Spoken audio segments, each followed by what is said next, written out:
Hello दोस्तों, स्वागत है आपका एक बार फिर से क्रंच एकेडमी के शानदार प्लेटफॉर्म पर। तो कल हम बात कर रहे थे संविधान के अंदर संसद में बजट के बारे में।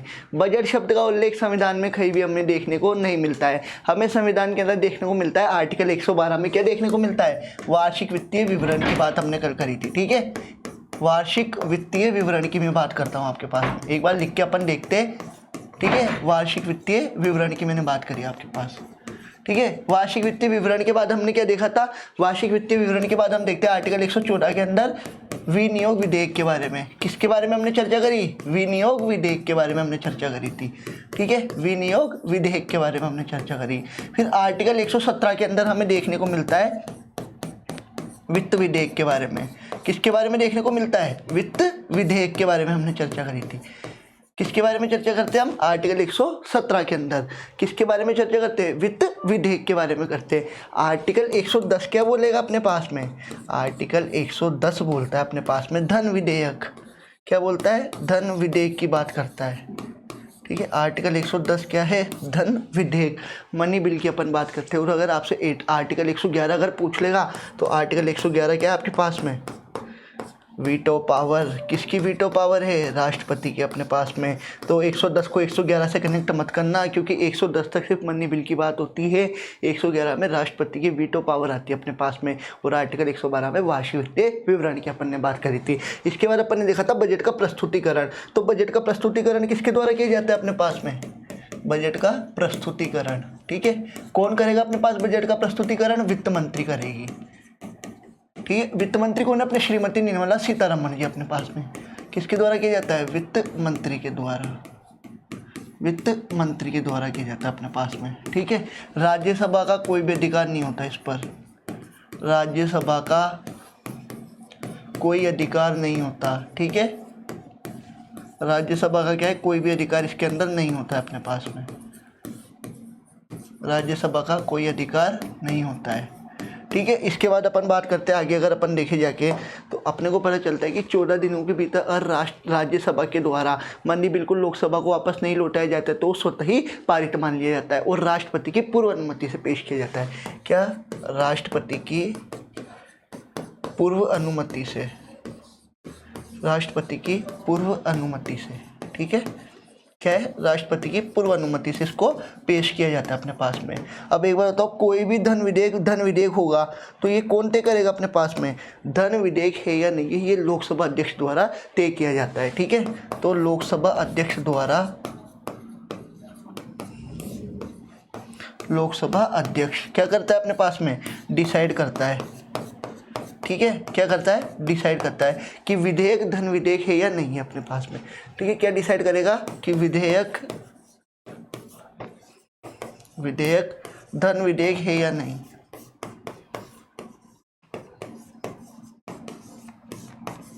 विधेयक धन विधेयक है या नहीं अपने पास, ये कौन तय करता है अपने पास में, लोकसभा अध्यक्ष तय करता है अपने पास में। ठीक है, ये भी अपने को ध्यान रखना है कि लोकसभा अध्यक्ष तय करेगा कि धन विधेयक या विधेयक है या नहीं है। इसके बाद मुझे बताओ, धन विधेयक के संबंध में ज्वाइंट सीटिंग होती है, अपने जो संसद के दोनों सदन रहते हैं क्या उनकी ज्वाइंट सीटिंग होती है। तो देखो, संसद के दोनों सदनों की संयुक्त बैठक। ठीक है, संसद के दोनों सदनों की संयुक्त बैठक की मैं बात कर रहा हूँ आपके पास, दोनों सदनों की संयुक्त बैठक, दोनों सदनों की संयुक्त बैठक की मैं बात करता हूँ। तो किस आर्टिकल में ही अपने पास, आर्टिकल 108 के अंदर है अपने पास में। ठीक है, आर्टिकल 108 के अंदर। पर क्या धन विधेयक के संबंध में अपने पास में ज्वाइंट सीटिंग होती है क्या, तो देखो धन विधेयक के संबंध में क्या, धन विधेयक के संबंध में सदनों की संयुक्त बैठक नहीं होती। ठीक है, क्योंकि भाई राज्यसभा को कोई अधिकार प्राप्त नहीं है धन विधेयक के संबंध में, तो वो ज्वाइंट सीटिंग में भाग लेते ही नहीं और ज्वाइंट सीटिंग होती ही नहीं अपने पास में। तो धन विधेयक के संबंध में ज्वाइंट सीटिंग नहीं होती। ठीक है, संयुक्त बैठक नहीं होती है, संयुक्त बैठक नहीं होती, संयुक्त बैठक नहीं होती अपने पास में। ठीक है, आर्टिकल्स इंपॉर्टेंट है। अभी आपने आरपीएससी सेकंड ग्रेड का एग्जाम हुआ है रिसेंटली के अंदर 12 जुलाई को अपने पास पहला पेपर हुआ था, जो एसएसटी का पेपर था ना जीके वाला, तो उसके अंदर डायरेक्ट आर्टिकल से क्वेश्चन आया था राज्यसभा के विघटन के बारे में। तो जब अपने पार्लियामेंट स्टार्ट करा था पहली क्लास के अंदर, तो मैंने आपको एक साथ आर्टिकल्स लिखवाए थे, तो उसमें आर्टिकल 83 लिखवाया था मैंने आपको। आर्टिकल 83 क्लोज 1 के अंदर लिखा होता राज्यसभा के विघटन के बारे में। और इसके अलावा जब अपने राजस्थान इंस्टीट्यूट आर्ट कल्चर की क्लास ली थी ना, तो उसमें भेजा गया था अकबर के द्वारा भेजे गए राजदूतों का, जो महाराणा प्रताप के पास उन्होंने शांति दूत या राजदूत भेजे थे, तो उनका कालानुक्रम पूछा था। सेम एज इट इज ऐसा कैसा क्वेश्चन अपने पीपीटी में था, और सेम एज इट इज ऐसा कैसा सेकंड ग्रेड के एग्जाम में देखने को मिला है। इसके अलावा आपने अपन ने उपराष्ट्रपति जो टॉपिक पढ़ा था, तो उपराष्ट्रपति के अंदर जो भी मैंने आपको कथन जो खुद कंटेंट मैंने खुद ने लिखा था, वो आपको same as it is exam के अंदर देखने को मिला है। तो हमारी यही कोशिश रहती है कि मतलब जो कंटेंट हम पढ़ा रहे हैं तो वो आपको ज़्यादातर एग्जाम में देखने को मिले, ताकि क्या होता है उससे एग्जाम अप्रोच बढ़ती है और आपको वहाँ पे डायरेक्ट अगर ऑप्शन देखने को भी वैसे ही मिलेंगे तो आप डायरेक्ट टिक कर सकते हो, तो आपको एग्जाम में ज़्यादा प्रॉब्लम नहीं आती है। तो जिन्होंने भी अब तक क्रॉन्च अकेडमी को सब्सक्राइब नहीं किया है, सबसे पहले सब्सक्राइब करो और लाइक और वीडियो को शेयर कर दो सबसे ज़्यादा, ठीक है। तो देखो धन विधेयक के संबंध में कभी भी संयुक्त बैठक नहीं होती है, ठीक है। अपन कल का रिवाइज कर रहे हैं, एक बार विनियोग विधेयक अपन देख चुके हैं, आर्टिकल 114 में अपन ने कल देखा था, ठीक है। फिर अन्य अनुदान अपन ने देखा था, लेखानुदान, प्रत्यानुदान, और अपने पास में अत्यनुदान की अपन ने बात करी थी। देख लो ये प्रत्यानुदान आई अपने पास, अपवाद अनुदान आ गया, ठीक है। फिर जो आज अपन को पढ़ना है, अपन ने यहाँ तक कल देखे थे, क्या देखा था कि अनुपूरक यानी सप्लीमेंट्री, अतिरिक्त यानी एडिशनल, और अधिक यानी एक्सेस जो ग्रांट होती है अपने पास में, उनकी चर्चा अपन ने करी थी, ठीक है।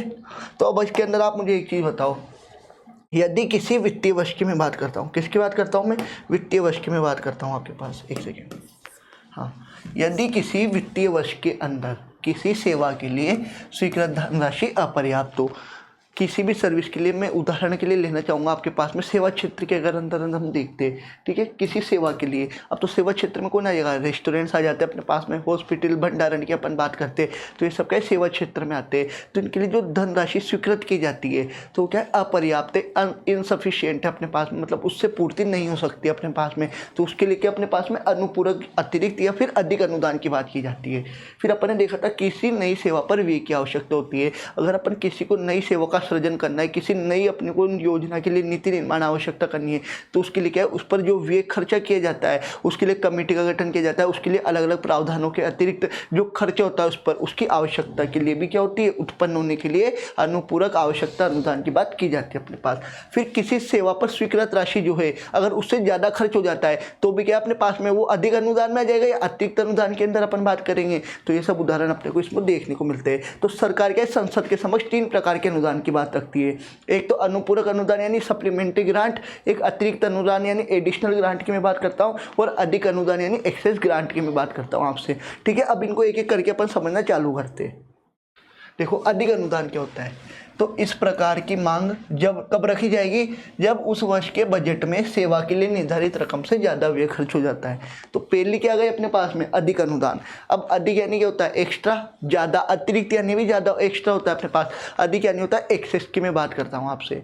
तो मान लो अगर आपके पास में डिफेंस के लिए बजट है 6.85 करोड़ रुपये अपने पास डिफेंस के लिए इस बार बजट है, परंतु उस पर सेवा से ज़्यादा खर्च हो गया, अब मान लो 7.15 करोड़ खर्च हो गए, तो वो ज़्यादा खर्च हुआ अपने पास में 30 करोड़ के लमसम कम से कम, तो उसके लिए क्या है जो निर्धारित रकम है उससे ज़्यादा खर्च हो जाता है, तो फिर क्या है इसके लिए अधिक अनुदान की मांग होती है। अब जब वित्त वर्ष कब है अपना, वित्त वर्ष या तो अपन 1 फरवरी से मानते हैं, जबकि 1 अप्रैल से लेकर 31 मार्च तक की वित्त वर्ष की मैं बात करता हूँ। फाइनेंशियल ईयर की ये क्या है, मतलब 1 अप्रैल से 31 मार्च तक का अपना वित्त वर्ष होता है।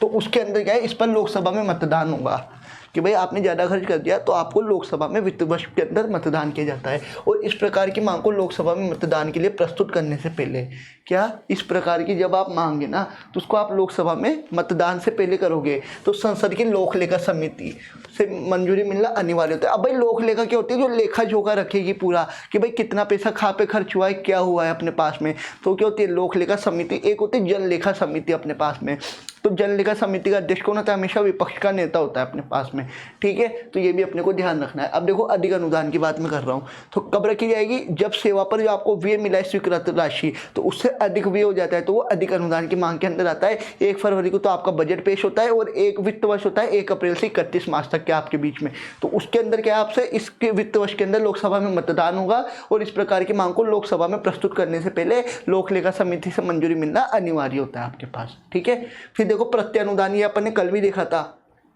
ये देखो प्रत्यानुदान क्या है, जब किसी भी अनिश्चित प्रकृति की वजह जैसे युद्ध, राष्ट्रीय आपातकाल हो गया या फिर आपातकालीन स्थिति, तो उस कारण क्या है, धन की आवश्यकता होती है। तो धन की आवश्यकता का विस्तृत विवरण देना संभव नहीं हो पाता है, तो उसको अपन क्या बोलते हैं, प्रत्यानुदान बोलते हैं अपने पास। और सरकार के लिए इसे ब्लैंक ग्रांट भी बोला जाता है, यानी वो रिक्त अनुदान की अपन बात करते हैं। तो ठीक इसी प्रकार से अपन यहाँ देखते हैं प्रत्यानुदान के अंदर। ठीक है, प्रत्यानुदान के अंदर की क्या बात है, जब किसी सेवा या मद के लिए, क्या सेवा या मद की मैं बात कर रहा हूँ। ठीक है, जब किसी सेवा या मद के लिए अपने पास में आकस्मिक रूप से धन की अत्यधिक और तुरंत सहायक आवश्यकता हो।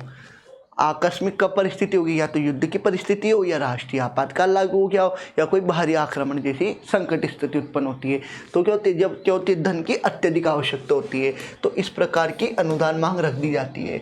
भाई अनुदान जरूरत है अभी हमें, क्योंकि इस समय क्या है, युद्ध पर भारी स्थिति लगी हुई है अपने पास में, तो उसमें क्या है, अनुदान की मांग रखी जाती है। और ये कहा जा सकता है कि लोकसभा के द्वारा कार्यपालिका को दिया गया ब्लैंक चेक होता है, कि लोकसभा के द्वारा जो कार्यपालिका को दिया गया ब्लैंक चेक होता है। अब कार्यपालिका में कौन कौन आते हैं लिख के बता देना। अपन ने जब पहली क्लास बनी थी ना, 3 चीज़ें अपन ने पढ़ी थी, विधायिका, कार्यपालिका और न्यायपालिका अपन ने पढ़ी थी। विधायिका कौन होती है, जो कानून बनाती है, यानी संसद की बात अपन ने करी थी। न्यायपालिका के अंदर अपन ने क्या देखा था, सुप्रीम कोर्ट और हाई कोर्ट के बारे में। और कार्यपालिका यानी जो अपनी नौकरशाही की बात मैं करता हूँ, IAS और RAS के बारे में मैं बात करूँगा आपसे। तो ये सब क्या है, उस समय युद्ध की जो आपात स्थिति उत्पन्न होती है, तो उस समय उनके द्वारा ही किसका संचालन किया जाएगा, जो जहाँ पर भी राष्ट्रीय आपातकाल की स्थिति उत्पन्न होती है, तो हर जगह अलग अलग IAS RAS के द्वारा वहाँ की स्थिति को संभाला जाता है। और उन्हीं के द्वारा क्या है, धन की अत्यधिक आवश्यकता और तुरंत आवश्यकता होती है। ठीक है, तो उस समय क्या है, लोकसभा के द्वारा कार्यपालिका को दिया गया ब्लैंक चेक होता है ये। फिर आते हैं अपवादानुदान की बात मैं करता हूँ, यानी अपवाद प्लस अनुदान की बात करता हूँ मैं। तो ये क्या है, एक स्पेशल प्रयोजन के लिए मंजूर किया जाएगा। कब किया जाएगा, जब वर्तमान वित्तीय वर्ष और सेवा से संबंधित नहीं होती है। भाई ये वर्तमान वित्तीय वर्ष और सेवा से संबंधित है ही नहीं, तब क्या है, अपवादानुदान की बात की जाएगी अपने पास। इसके बाद आते हैं सांकेतिक अनुदान। किसकी बात मैं करूँगा, सांकेतिक अनुदान की। अब ये अनुदान कब रखा जाएगा, जब भाई पहले से कोई प्रस्तावित सेवा, मतलब आपको कोई एक नई सर्विस का सृजन करना है अपने पास में। ठीक है, तो उस सेवा के अतिरिक्त सेवा के लिए धन की आवश्यकता होगी। भाई आपको पहले ही संकेत मिल गया कि आप एक सर्विस स्टार्ट करने वाले हो, परंतु उस सर्विस के एक्स्ट्रा में आप कोई भी सर्विस स्टार्ट करोगे तो उसके लिए क्या है, अनुदान की आवश्यकता होती है अपने पास में। ठीक है, अब जब लोकसभा में प्रस्ताव रखा जाता है ना, तो उस पर मतदान होगा। अब अपन ने मतदान देखो सबसे पहले अधिक अनुदान में भी देखा है, अधिक अनुदान में भी क्या होता है, मतदान होता है, क्योंकि जब स्वीकृत राशि से ज़्यादा व्यय खर्च हो जाता है तब भी अधिक अनुदान पर लोकसभा में मत की मांग रखी जाती है। ठीक इसी प्रकार से सांकेतिक अनुदान के अंदर भी क्या अपने पास में जो प्रस्तावित सेवा रहती है, तो उसके अतिरिक्त सेवा के लिए अपने पास में किसकी आवश्यकता होती है, अपने पास सांकेतिक अनुदान की। लोकसभा में उस पर भी मतदान किया जाता है अपने पास में। ठीक है, फिर देखो धन की व्यवस्था की जाएगी और यह किसी अतिरिक्त व्यय से संबंधित नहीं होती है अपने पास में, क्योंकि सेवा के अतिरिक्त सेवा ही है, परंतु ये धन से अधिक जो होगी अपने पास में व्यय से संबंधित नहीं होगी अपने पास। ठीक है, ठीक इसी प्रकार से अपन क्या देखते हैं, अनुपूरक, अतिरिक्त और असाधारण अनुदान की मैं बात करता हूँ। ठीक है, एक सेकंड, हाँ देखो अपने पास क्या है, अनुपूरक, अतिरिक्त और असाधारण अनुदान। इसे अपन वोट ऑफ क्रेडिट भी बोल देते हैं। क्या बोल देते हैं, वोट ऑफ क्रेडिट की मैं बात करता हूँ। ठीक है, वोट ऑफ क्रेडिट, तो उसी प्रकार की प्रक्रिया अपनाई जाती है अपने पास जैसे कि साधारण बजट के लिए अपनाई जाती है। अब साधारण बजट की क्या प्रक्रिया है, राष्ट्रपति की पूर्व अनुमति, लोकसभा अध्यक्ष तय करता है कि विधेयक धन विधेयक है या नहीं है अपने पास में, फिर उसे लोकसभा में रखा जाता है। लोकसभा में प्रस्तुत होने के बाद उस दिन तो उस पर कोई भी चर्चा नहीं होती है, परंतु 2 या 3 दिन बाद क्या बजट पर संविधान संशोधन की बात की जाती है, मांग पर उन पर चर्चा होती है अपने पास में। ठीक है, अब देखो अधिक अनुदान अपन ने देख लिया था, परंतु सांकेतिक अनुदान में अपन ने क्या देखा, मतदान तो हो गया, परंतु अतिरिक्त व्यय से संबंधित कोई भी इसके अंदर जानकारी प्राप्त नहीं होती अपने पास। और ये अनुपूरक, अतिरिक्त और असाधारण अनुदान क्या है, उसी प्रकार की प्रक्रिया अपनाई जाएगी जिस प्रकार के साधारण बजट के लिए अपनाई जाती है अपने पास। ठीक है, इसके बाद अपन देखते हैं विनियोग विधेयक। आर्टिकल नंबर कौन सा है, आर्टिकल 114। आर्टिकल कौन सा है अपने पास में, 114 है। ये अपन ने अभी भी देखा था, ये देखो एक तो विनियोग विधेयक यहाँ भी लिखा हुआ है, और कल जब अपन ने पढ़ा था 114। ठीक है, ये रहा अपने पास आर्टिकल 114 पढ़ा है अपन ने, नहीं पढ़ा है, ये रहा, एक सेकंड, विनियोग विधेयक, ठीक है, रुको, ये रहा विनियोग विधेयक। देखो विनियोग विधेयक क्या था अपने पास में कि आर्टिकल 114 के अनुसार क्या है, अनुदान की मांगों पर लोकसभा के द्वारा मतदान जाने के पश्चात, भाई लोकसभा के द्वारा मतदान किया गया है अपने पास में, ठीक है, तो उसके बाद एक विनियोग विधेयक प्रस्तुत किया जाएगा अपने पास में। और इसका उद्देश्य क्या होगा, भारत की संचित निधि में से अनुदान की मांगों के लिए बात करना। अब भारत की संचित निधि यानी कंसोलिडेटेड फंड ऑफ इंडिया, तो इसके ऊपर कौन कौन से भारित व्यय की अपन ने बात करी थी, भारित व्यय के अंदर अपने पास में राष्ट्रपति के परिलब्धियां, भत्ते और वेतन की बात अपन ने करी है। अपन ने बात करते हैं अपन केग की, CAG, controller and auditor general of India, supreme court के जज जितने भी होते हैं, और उनकी सैलरी और पेंशन भी भारत की संचित निधि पर भारित होती है। इसके अलावा अपन देखते हैं राजस्थान के जो हाई कोर्ट के जो जज जो रिटायर्ड हो जाते हैं, उनकी पेंशन भी किस पे भारित होती है, भारत की संचित निधि के कोष पर भारित होती है अपने पास में, ठीक है। ये सब अपन ने देखा था भारित व्यय की पूर्ति के लिए। अब जो भारित व्यय अपने पास में यानी जितने भी अपन पेंशन देते, जितने भी अपन परिलब्धियां भत्ते देते, तो उन पर जितना भी धन व्यय वो निकालने के लिए किसका उपयोग किया जाता है अपने पास, विनियोग विधेयक का उपयोग किया जाता है अपने पास में। अपन ने एक बात और पढ़ी थी कि सभी धन विधेयक वित्त विधेयक होते हैं, क्या कि सभी धन विधेयक वित्त विधेयक होते हैं, परंतु सभी वित्त विधेयक धन विधेयक नहीं हो सकते। मतलब आर्टिकल 108 के अंदर सारे आर्टिकल 117 आ सकते हैं, परंतु आर्टिकल 117 में सभी आर्टिकल 108 के प्रावधान शामिल नहीं हो सकते। क्यों नहीं हो सकते, क्योंकि धन विधेयक जो होता है वो बजट से संबंधित होता है अपने पास में, मनी बिल की अपन बात करते हैं, परंतु वित्त विधेयक क्या होते हैं, फाइनेंशियली बिल होते हैं। तो इस प्रकार से धन विधेयक तो वित्त विधेयक हो सकते हैं, परंतु वित्त विधेयक को सभी धन विधेयकों की संख्या नहीं दी जा सकती अपने पास में, ठीक है।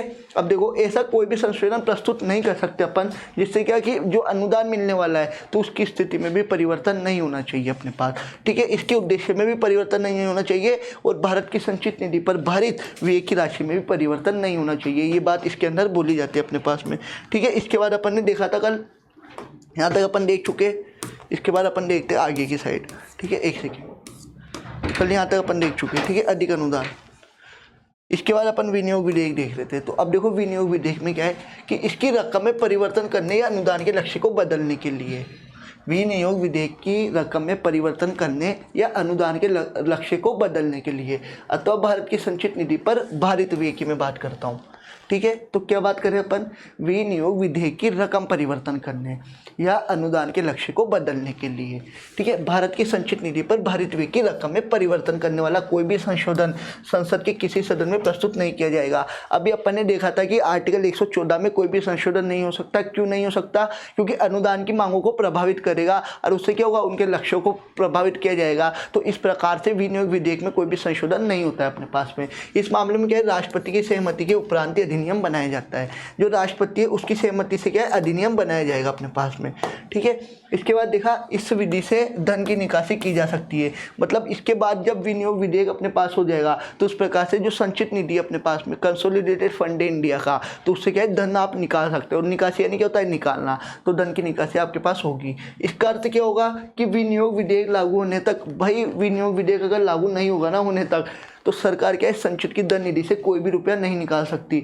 परंतु इसमें काफ़ी समय लगेगा और ये अप्रैल तक चल जाता है। फिर अप्रैल को तो बाद में वो अपने पास में कौन आता है, अपने पास फाइनेंशियल ईयर चालू हो जाता है, क्योंकि फाइनेंशियल ईयर 1 अप्रैल से 31 मार्च तक होता है। तो देखो अब 31 मार्च आ गया, क्योंकि 31 मार्च के बाद क्या है, विभिन्न कार्यों के लिए धन की आवश्यकता होगी। भाई बजट तो 1 फरवरी को प्रस्तुत हो जाता है, उसके बाद वित्त वर्ष तो खत्म होगा 31 मार्च तक, तो उसके आगे भी लिए क्या है, सरकार को धन की आवश्यकता होती है, खर्चों की आवश्यकता होती है। इसलिए क्या है, अपने पास में विनियोग विधेयक क्या है 1 अप्रैल से पहले प्रस्तुत किया जाना चाहिए, और ये बहुत लंबा खिंच जाता है अपने पास में, ठीक है।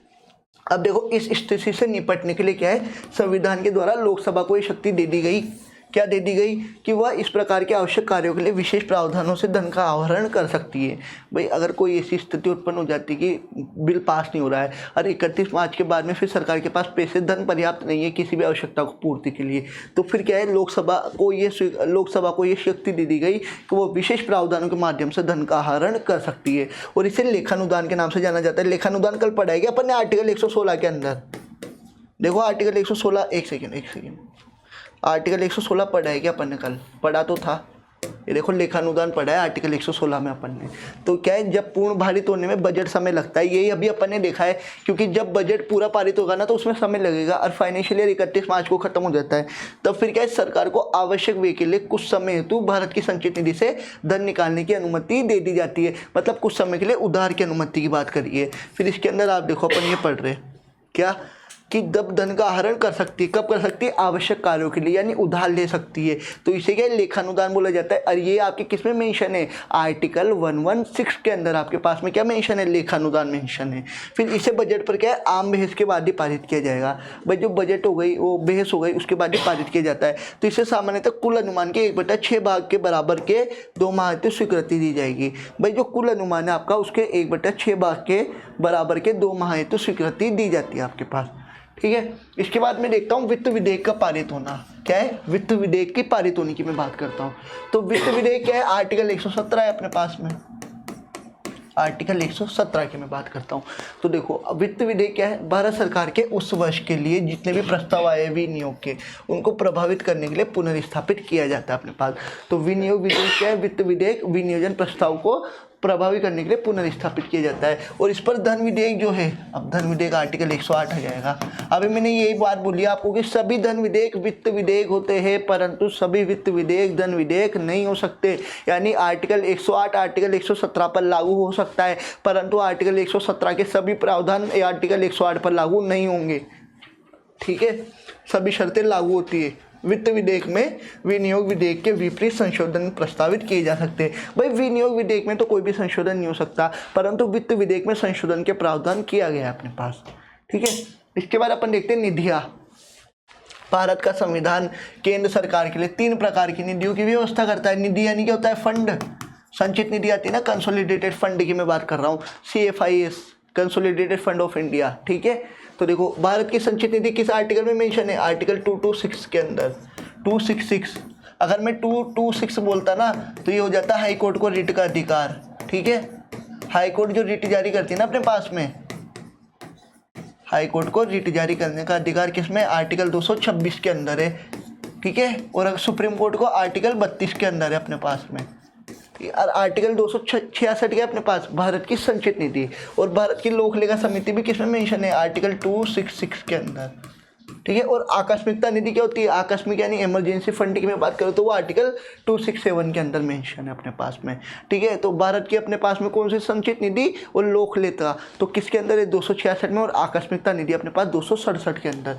फिर देखो भारत की संचित निधि क्या है, ये ऐसी निधि होती है जिसमें सभी प्राप्तियाँ जमा की जाती है। भाई जितना भी टैक्स आप कलेक्ट कर रहे हो ना, वो सब इसके अंदर ही जमा हो जाएगा आपके पास में, और भुगतान भी किया जाएगा। भाई जितनी भी आप टैक्स, जितना भी राजस्व ग्रहण किया जाता है वो सब भारत की संचित निधि में किया जाता है। और फिर क्या भुगतान किए जाते हैं। अब भुगतान किस किस के किए जाते हैं, बार बार एक चीज़ रिपीट होती है कि किसकी सैलरी नहीं आती है, अनुसूची 2 है अपने पास में। तो देखो राष्ट्रपति के जो वेतन भत्ते और परिलब्ध है वो भारत की संचित निधि पर होती है। के सुप्रीम कोर्ट के जज की मैं बात करूँ, पेंशन की बात करूँ, हाई कोर्ट के जजों की सिर्फ पेंशन आती है अपने पास में। प्रधानमंत्री, मंत्रिपरिषद की जितने भी मंत्री है, सबकी सैलरी, सबकी जो पेंशन है वो किस में से जाती है अपने पास, भारत की संचित निधि के कोष से अपने पास में पूरी की जाती है। तो देखो भारत सरकार के द्वारा जितना भी राजस्व आता है ना, यानी टैक्स कलेक्ट किया जाता है, और जो राजकोष विधेयक आते हैं, जितने भी लोन दिए जाते हैं या अर्थोपाय अग्रिम की मैं बात करूं तो क्या केंद्र सरकार के द्वारा ग्रहण कर लिए जाते हैं अपने पास। फिर ऋणों के पुनर्भुगतान में क्या, ऋणों के पुनर्भुगतान में सरकार के द्वारा प्राप्त धनराशि क्या है, भारत की संचित निधि का भाग होती है। भाई जो लोन आया अपने पास उसके टैक्स के अंदर भारत सरकार के द्वारा जो धनराशि प्राप्त होती है तो किसकी भाग होगी, भारत की संचित निधि का भाग होगी अपने पास। ठीक है, इसके बाद देखो भारत सरकार की ओर से विधिक प्राधिकृत सभी भुगतान इस निधि में किए जाते हैं अपने पास। ठीक है, क्या कि भारत सरकार की ओर से विधिक जितने भी प्राधिकृत है अपने पास वो सभी भुगतान इस निधि में से किए जाएंगे। और इस निधि में से किसी भी धन की संसदीय विधि के सिवाय, क्या धन की संसदीय विधि, संसद की विधि के द्वारा जितने भी विनियोजित है, तो विनियोजित तो हो नहीं सकती। अब धन की संचित संसदीय विधि क्या होती है, आर्टिकल 108 के द्वारा लोकसभा में धन विधेयक को प्रस्तुत करना। ठीक है, फिर आता है भारत का लोक लेखा। तो क्या जितने भी अन्य सार्वजनिक धन होते हैं जो पब्लिक वेलफेयर में लगाए जाते हैं वो क्या है अपने पास में, भारत सरकार या उसके लिए भारत की लोक लेखा में जमा किया जाएगा। भाई जो भी टैक्स जो किसके लिए, कल्याण के लिए खर्च हो रहा है या फिर कल्याण के लिए जमा होता है तो सब भारत की लोक लेखा समिति में जमा होता है अपने पास में। ठीक है, इसके बाद देखो सभी जो भविष्य अपने पास में क्या, सभी भविष्य निधि जमा यानी फ्यूचर की जो अपन क्या करते हैं एफडी करते हैं ना अपन पास में, एफडी यानी फिक्स्ड डिपॉजिट, न्यायिक जमा यानी जो न्यायालय में भुगतान जो जमा किया जाता है वो सब, बचत कितनी सरकार की बैंक जो सरकार के राष्ट्रीय बैंक है उसमें कितनी जमा है, या विभागीय जमा आदि सब क्या होते हैं शामिल होते हैं इसके अंदर। किस में शामिल होते हैं, लोक लेखा के अंदर, ना कि संचित निधि में। अब वहाँ आपको ऑप्शन लिख देगा भारत की संचित निधि में भविष्य निधि जमा होते हैं और इनके द्वारा क्या अपने पास में जितने भी भुगतान किए जाते हैं वो सब भारत की संचित निधि में से किए जाते हैं, तो ऑप्शन रॉन्ग हो जाएगा क्योंकि भविष्य निधि जमा किस में होते हैं, लोक लेखा के अंदर होते हैं अपने पास। ठीक है, फिर इस लेखे को कार्यकारी प्रक्रिया के द्वारा नियंत्रित किया जाता है। किसके द्वारा, कार्यकारी प्रक्रिया के द्वारा। और इस खाते से भुगतान संसदीय विनियोजन के बिना किया जा सकता है। ठीक है, और इस प्रकार के मुख्यतः भुगतान जो है वो बैंक आदान प्रदान से संबंधित होते हैं अपने पास। किसके द्वारा, बैंक के आदान प्रदान से संबंधित। फिर अपने पास आज की शायद ये खत्म भी होने वाली है अपने पास। चलो देखो, भारत की आकस्मिकता निधि, संसद अब बहुत बड़ा टॉपिक था, कम से कम 6-7 क्लास हो गई होगी, कितनी सर 7-8 हो गई होगी ना, तो 7-8 क्लास हो गई कम से कम संसद की। बहुत बड़ा टॉपिक था, एक एक आर्टिकल को बिल्कुल क्लियरली से डिफाइन करना, अंदर की जितनी भी चीज़ें थी मेन जो छोटी छोटी चीज़ें जो या तो आप छोड़ देते हो या आपके एग्जाम में आती नहीं है तो आप उन पर ज़्यादा फोकस नहीं करते हो, तो वो चीज़ों को हमने एक एक करके ब्रीफ के अंदर समझा है बिल्कुल से। आई होप आपको एग्जाम्स के अंदर क्वेश्चन भी देखने को मिलते हैं, यहाँ की जितनी भी स्लाइड्स रहती है, कोई भी टीचर पढ़ाए तो सभी टीचर्स का ये प्रयास रहता है हमारी क्रॉन्ची एकेडमी की तरफ से कि आपको same as it is question आपके एग्जाम के अंदर देखने को मिले। हर मिलता भी, अभी मैं आपको प्रूफ भी बताऊंगा जो आपके क्वेश्चन सेकंड ग्रेड के अंदर पूछे गए वो यहाँ की स्लाइड से जो मैंने खुद ने पढ़ाया आपके इसके अंदर क्लासेस में, यूट्यूब पे जो लाइव क्लास ली उसकी पीपीटी के क्वेश्चन वो सेम एज इट इज आपके जो आरपीएससी सेकंड ग्रेड के एग्जाम में पूछे गए वो। ठीक है, देखो भारत की आकस्मिकता निधि, तो संविधान क्या है, संसद को भारत की आकस्मिकता निधि के गठन की अनुमति देता है। ठीक है, इसमें समय समय पर विधि के द्वारा निधियां प्राप्त की जाती है अपने पास। फिर ये कब हुआ था, भारत की आकस्मिक निधि अधिनियम 1950 से चालू हुआ। किससे चालू हुआ, भारत की आकस्मिक निधि 1950 से चालू हुआ है। और निधि का राष्ट्रपति, एक सेकंड, अरे कोई नहीं, निधि का राष्ट्रपति की ओर से वित्त सचिव के द्वारा लिखा जाता है अपने पास में। वित्त सचिव होता है फाइनेंस सेक्रेटरी अपने पास। ठीक है, अब देखो एक सेकेंड क्या होगा इसके, यह निधि राष्ट्रपति के अधिकार में रहती है। कहाँ पर रहती है, राष्ट्रपति के अधिकार में रहेगी और वह किसी अप्रत्याशित व्यय के लिए इससे अग्रिम दे सकता है। क्या यह निधि राष्ट्रपति के अधिकार में रहती है और किसी भी अप्रत्याशित व्यय के लिए वो इसमें अग्रिम दे सकता है, जिसे बाद में संसद के द्वारा प्राधिकृत करवाया जा सकता है। किसके द्वारा, संसद के द्वारा प्राधिकृत करवाया जा सकता है। और भारत के लोक लेखा की तरह इसे कार्यकारी प्रक्रिया के संचालित किया जाएगा। किससे संचालित किया जाएगा, कार्यकारी प्रक्रिया से संचालित किया जाएगा अपने पास में। ठीक है, फिर इसके बाद अपन देखते हैं वित्तीय शक्तियों के बारे में। तो संसद की सहमति के बिना कार्यपालिका ना तो किसी से कर उगाही कर सकती है ना ही किसी को कर लगा सकती है। उगाही मतलब क्या होता है, ग्रहण करना। ठीक है, उगाही को तो छोड़ दो, उगाही गलत शब्द हो गया, कर को ग्रहण कर सकती है और ना ही कोई कर लगा सकती है और ना ही किसी प्रकार का व्यय कर सकते हैं। मतलब संसद की सहमति ही चाहिए। सबसे बड़ी कौन है, कानून बनाने वाली संसद। तो ना तो आप संसद की अनुमति या मंत्रिपरिषद की सलाह पर ही राष्ट्रपति क्या है, राष्ट्रपति शासन लगाता है, अर्थात राष्ट्रपति सिर्फ एक नाम मात्र का कार्यपालिका प्रमुख होता है, जबकि वास्तविक शक्ति किसके हाथ में होती है, प्रधानमंत्री और मंत्रिपरिषद के हाथ में होती है अपने पास में। ठीक है, तो संसद की सहमति के बिना कार्यपालिका ही ना ही किसी कर को ग्रहण करती है और ना ही कोई कर लगाती है अपने पास और ना ही किसी प्रकार का व्यय कर सकती है। इसलिए बजट को क्या है, स्वीकृति के लिए संसद के समक्ष रखा जाएगा और बजट के माध्यम से सरकार क्या है, देखो बजट के माध्यम से क्या है, संसद सरकार को आगामी वित्तीय वर्ष में आय और व्यय की अनुमति प्रदान करेगी। ठीक है, इसके बाद संसद क्या है, विभिन्न वित्तीय समितियों के माध्यम से सरकार के खर्चों की भी जांच करती है और उन पर नियंत्रण रखती है। ये सब अपन पढ़ चुके हैं। ठीक है, बजट वार्षिक सिद्धांत पर आधारित होता है, ये आपको पता है। संसद सरकार को एक वर्ष में व्यय के लिए धन उपलब्ध कराएगी। यदि मंजूर किया गया धन वर्ष के अंत तक व्यय नहीं होता है तो धन कहास हो जाता है और भारत की संचित निधि में चला जाएगा। भाई अगर जितना खर्चा अपने पास में मतलब बच गया, जितना अपने को वो किया गया था, अपने पास में आवंटित किया गया था, तो आवंटित में से क्या है, जितना खर्च होने के बाद में जितना बच जाएगा तो उस धन का हास हो जाता है और वो सब भारत की संचित निधि में चला जाता है अपने पास। ठीक है, इसे हास का सिद्धांत बोलते हैं अपन। फिर ये देखो क्या है, इससे संसद का प्रभावी वित्तीय नियंत्रण स्थापित होता है और उसकी अनुमति के बिना कोई भी आरक्षित कोष नहीं बनता। और इस सिद्धांत के कारण वित्त वर्ष के अंत के अंदर व्यय का भारी कार्य उत्पन्न हो जाता है, जिसे मार्च रश कहते हैं। अब भाई मार्च रश क्यों कहते हैं, 1 अप्रैल से 31 मार्च को वित्तीय वर्ष समाप्त होने वाला होता है, तो अंतिम दिनों के अंदर कार्य का भार बढ़ेगा तो रश होगा। रश होगा मतलब क्या होगा, ज़्यादा से ज़्यादा काम करना पड़ेगा आप लोगों को, तो इसलिए इसे मार्च रश बोला जाता है अपने पास। ठीक है, अब संवैधानिक शक्ति अपन देख चुके थे। क्या कि संसद को संविधान में संशोधन करने की शक्ति तो प्राप्त है। किस आर्टिकल में मेंशन है? आर्टिकल 368 में संविधान संशोधन है, भाग नंबर 20 है अपने पास में। और अपने ने किसकी अफ्रीका से लिया है? साउथ अफ्रीका से लिया अपने पास में। ठीक है, किस किस में मेंशन है अपने पास? आर्टिकल 368 में मेंशन है, भाग 20 है अपने पास। और संविधान संशोधन किसके? साउथ अफ्रीका से लिया है अपन ने। फिर देखो, संविधान संशोधन का निर्णय संसद में उपस्थित सदस्यों के बीच से तय होगा। कुछ व्यवस्थाएं ऐसी भी होती है क्या कि जिन्हें संसद के विशेष बहुमत और करीब आधे राज्य विधानमंडल की सहमति से ही संशोधित कर सकते हैं। भाई विशेष बहुमत चाहिए संविधान संशोधन होने के लिए, ठीक है, और करीब आधे राज्य विधानमंडलों की सहमति भी होनी चाहिए। कुल मिलाकर संसद कितने प्रकार से संशोधन करती है? 3 प्रकार से संशोधन करती है। 3 प्रकार से कौन कौन से? ऐसे संशोधन जिन्हें कुछ विशेष बहुमत या आधे से अधिक राज्यों की सहमति से संशोधित हो सकते हैं। क्या कुछ ऐसे विशेष बहुमत होते हैं जो आधे से अधिक राज्यों की सहमति से संशोधित होते हैं अपने पास में। और संविधान संशोधन की प्रक्रिया संसद पर निर्भर करेगी, ना कि राज्य विधानमंडल पर। भाई संविधान में संशोधन यानी कोई भी कानून बनाना है तो उसकी पूरी जिम्मेदारी संसद पे होती है, ना कि राज्य के विधानमंडलों पर। ठीक है, इसका केवल एक अपवाद क्या होता है कि मान लो कोई भी राज्य, उसके अंदर अगर विधान परिषद का गठन या तो कर दिया आपने और या उसे समाप्त कर दिया, तो प्रस्ताव के आधार पर क्या संविधान में आवश्यक संशोधन हो सकते हैं। अब संसद 3 प्रकार से संविधान में संशोधन करती है। एक तो साधारण बहुमत के द्वारा, भाई 50% प्लस 1 की बात हो गई साधारण बहुमत। विशेष बहुमत कम से कम 2/3 चाहिए। ठीक है, अब विशेष बहुमत 2/3 चाहिए, लेकिन आधे राज्यों के विधानमंडलों की स्वीकृति के साथ चाहिए अपने को।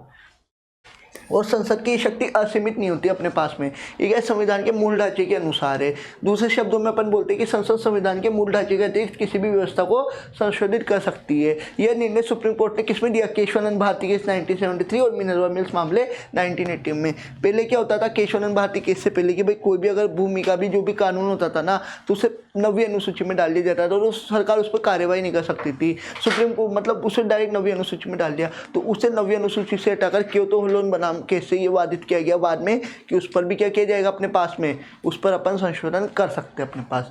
ठीक है, संविधान के मूल ढांचे को लेकर। और मूल प्रस्तावना में बेरूबाड़ी संघ में बोला गया था कि प्रस्तावना मूल संविधान का भाग ही नहीं, परंतु केशवानंद भारती केस में बोला कि प्रस्तावना संविधान का मूल भाग है अपने पास में। ठीक है, फिर न्यायिक शक्तियाँ कौन कौन सी होती है? अब संसद को राष्ट्रपति पर महाभियोग चलाने की शक्ति प्राप्त है।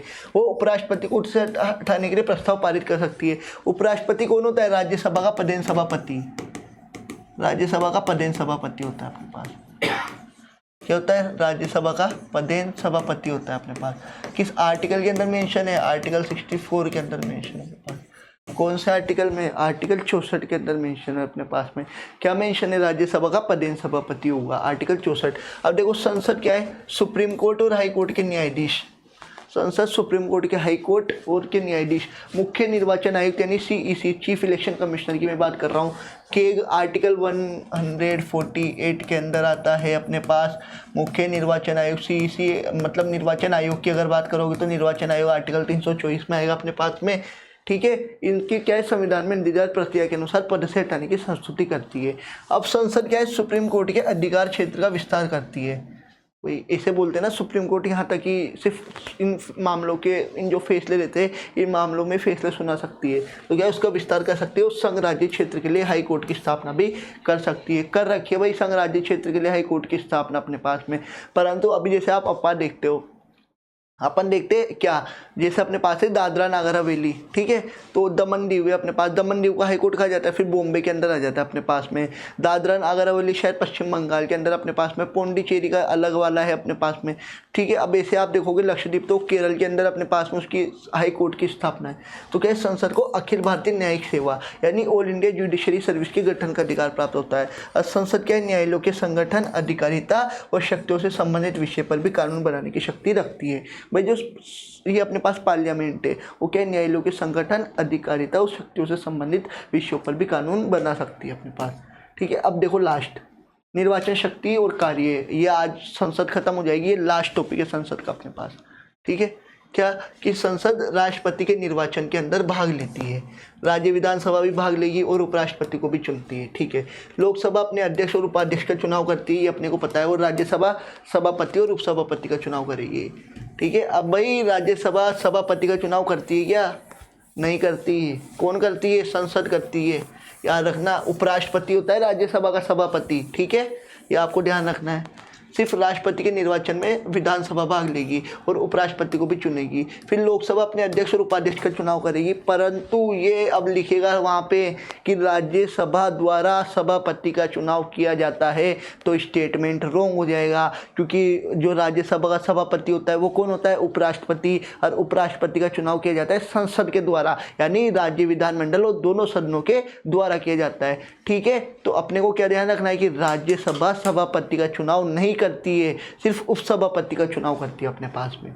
ठीक है, अब संसद को क्या शक्ति है कि वह राष्ट्रपति या उपराष्ट्रपति के निर्वाचन से संबंधित नियम भी बना सकती है कि उनका इलेक्शन किस प्रकार से होगा। तो इलेक्शन करवाने की प्रक्रिया का नियम का जो उल्लेख है वो किसके अंदर है? अपने पास संसद के अंदर ये शक्ति प्राप्त है कि वह उसकी प्रक्रिया का एक अलग से उल्लेख कर सकती है और उनमें क्या संशोधन भी कर सकती है। किसको शक्ति प्राप्त है? ये संसद को प्राप्त है। इसी आधार पर क्या है, सुप्रीम को ये अपने पास संसद ने क्या बना, राष्ट्रपति और उपराष्ट्रपति का एक इलेक्शन का एक्ट बना दिया था। कब बनाया था? 1950 के अंदर। और लोक प्रतिनिधित्व अधिनियम 1951 है अपने पास। ठीक है, ये देखो, अब लोक प्रतिनिधित्व अधिनियम एक 1950 था और एक 1951 है। तो अपने को तो याद रखना है आरपीए। आरपीए यानी क्या होता है? रिप्रेजेंटेशन ऑफ पीपल एक्ट, जन प्रतिनिधित्व अधिनियम। ठीक है, ये लोक प्रतिनिधित्व अधिनियम है 1951 वाला, representation of people act, representation of peoples act. ठीक है,